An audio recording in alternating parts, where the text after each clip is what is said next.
While the Seventh-day Sabbath doctrine was gaining ground in America during the middle of the 19th century, the Taiping Revolution was sweeping across China. The peasants were rebelling against the ruling Manchu dynasty.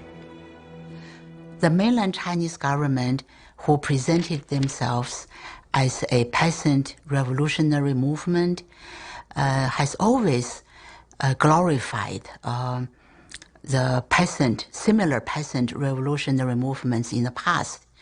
So in their estimation, the Taiping movement was one of the most,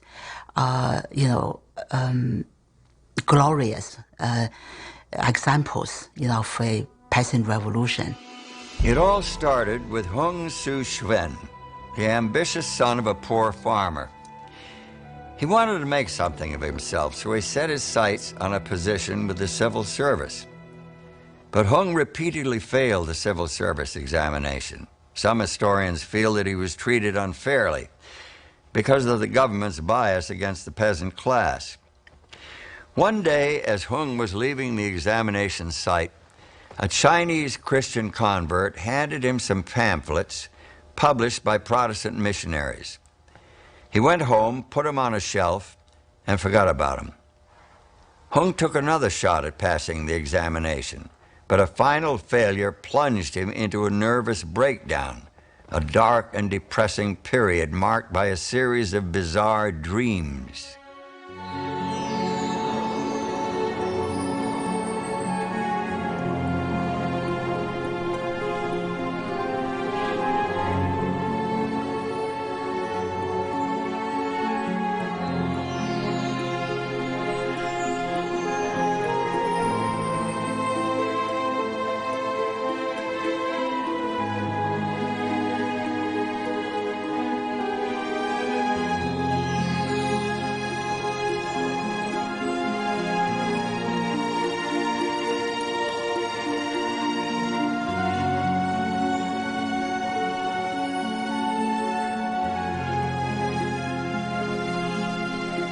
Who was the old man? What was he trying to tell him? The traditional Chinese would not attach any importance to dreams unless or until there was some clear connection to real life. Hung could see no such connection, so the dreams left him somewhat puzzled.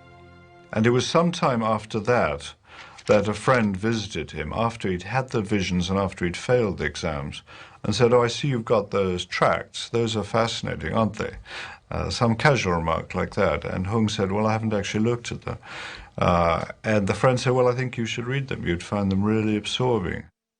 The tracts introduced Hung Su-Shwen to the Bible and its revelation of the omnipotent God and his Son, Jesus Christ. And suddenly the dreams made sense. The venerable old man he had seen was God.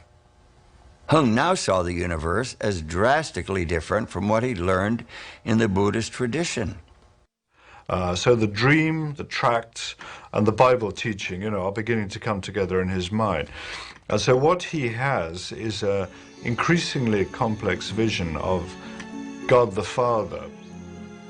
Hung Su-Shwen believed that the purpose of his life was to establish the Taiping Tianguo, the heavenly kingdom of great peace. His religious zeal swept through the oppressed peasant class, inspiring the greatest revolutionary movement of the 19th century. Hung and his followers published and distributed the Bible, and they even required their soldiers to commit portions of it to memory. I think the most clearly Christian part of the Taiping movement was the high place they placed on the Ten Commandments, because they have 10 rules which were identical, to the Ten Commandments. The Taiping leaders took the Fourth Commandment quite literally.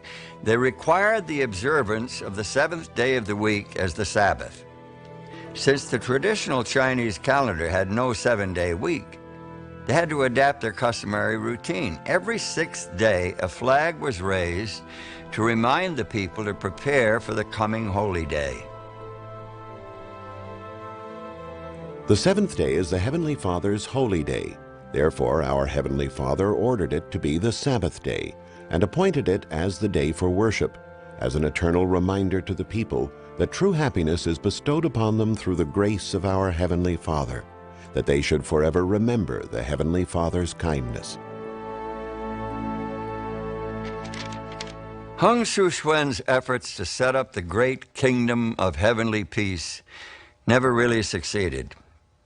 He and his followers liberated about 40% of the empire from Manchu domination, but eventually the British and other Westerners helped the Manchus gain the upper hand.